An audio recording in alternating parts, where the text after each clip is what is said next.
You don't need a year. Not if you move right. Not if every day cuts something loose. This isn't about changing your life, it's about remembering how to live without noise. Most people don't need more. They need less comfort, less distraction, less softness, because under all that, there's still a spine. So take 7 days, not to rise, but to strip. 5 moves, no audience, no applause. Just you, against the version of you that wants to stay asleep. It starts small. You stop hitting snooze, you pour water instead of coffee, you leave the phone on the table. No applause, no fire, just space. And in that space, something moves. You start hearing your own breath again. You stop answering every thought. You begin to ask, what if I don't? What if I don't eat that? What if I don't scroll? What if I just sit here? Still, awake, unbothered. That's not change. That's return. Not to someone new, but to someone real. And once it shifts, even just once, you'll never unfeel it. Because now you know there's another way to be, and it's been waiting for you. Under all that noise.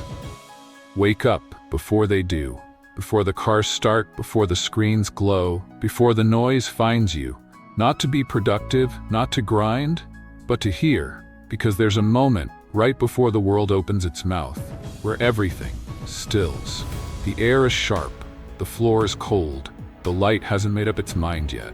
And in that hour, you can stand alone, not as someone's son, someone's boss, someone's problem, just someone.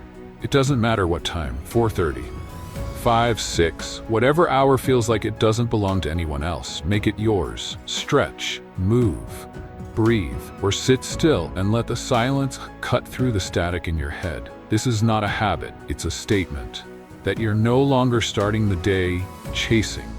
You wake first, so the world wakes up to you.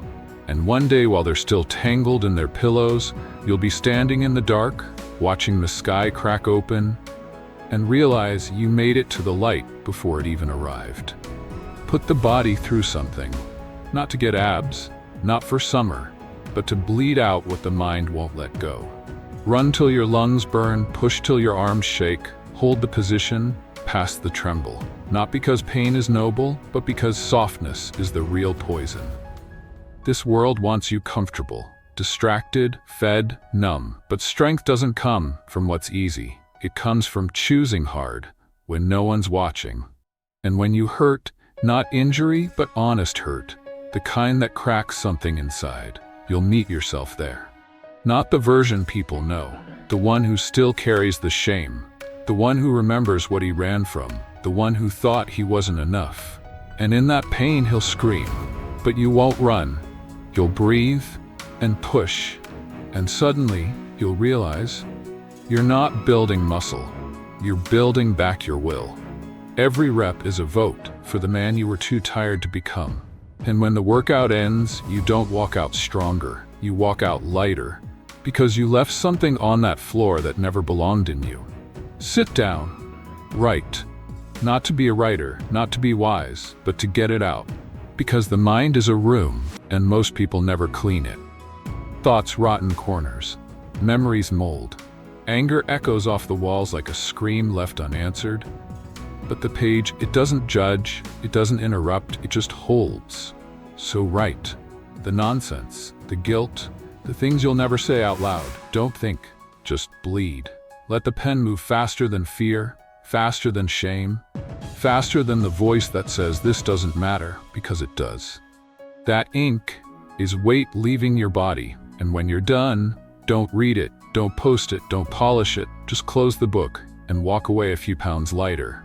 Because now, your thoughts are no longer loose, they have walls, they have a home, and you have room again.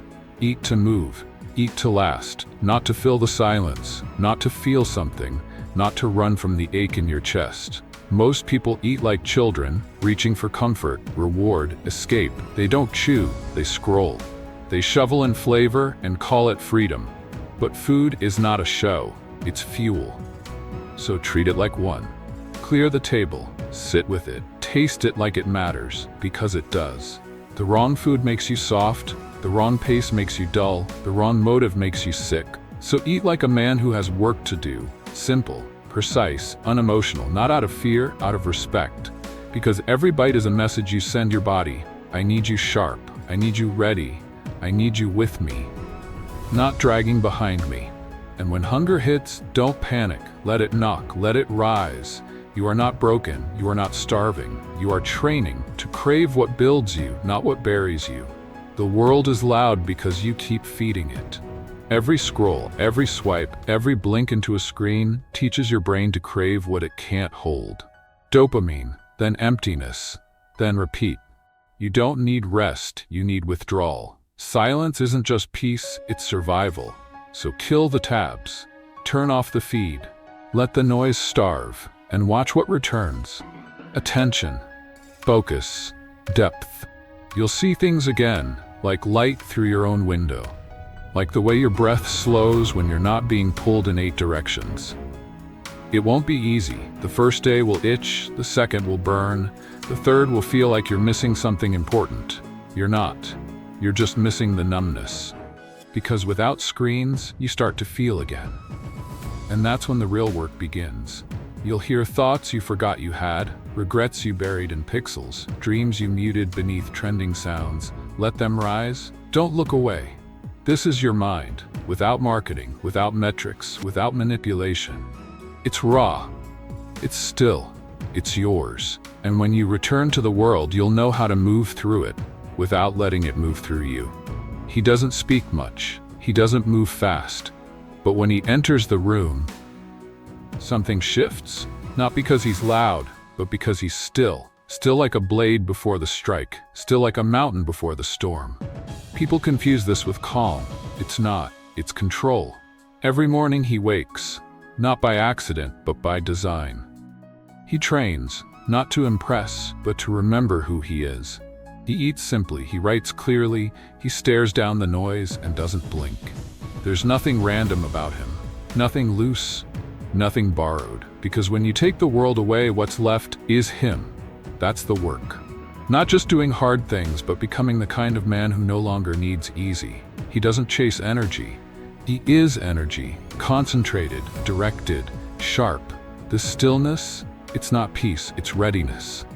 Because when the time comes to move, he won't stumble, he won't ask, he won't scroll, he'll just go. And that is a man the world can't move.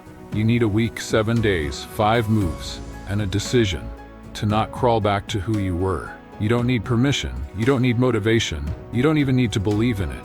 You just need to begin. Wake before the world, push the body, empty the mind, eat with clarity, silence the noise. Do that once, then twice. Then, don't stop. You'll see it shift, not loud, not dramatic, just different. The way you stand, the way you speak, the way the world no longer grabs you by the throat because now it has nothing left to hold on to. You walk lighter, you speak less, you carry more, and none of it shows on the outside, but you'll feel it, the return of who you were before the world told you to forget.